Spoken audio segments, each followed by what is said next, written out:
بسم اللہ الرحمن الرحیم.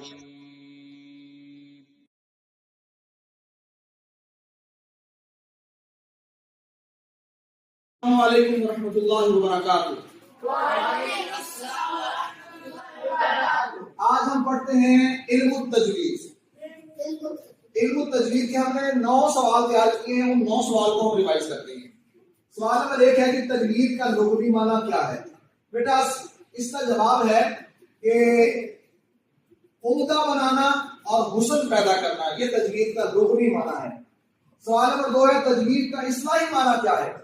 اس کا جواب ہے کہ ہر حرف کو اس کے مخرج سے نکالنا اور اس کی تمام صفات کو ادا کرنا، یہ اس کا اصطلاحی معنی ہے. سوال نمبر 3 ہے تجوید کا موضوع کیا ہے؟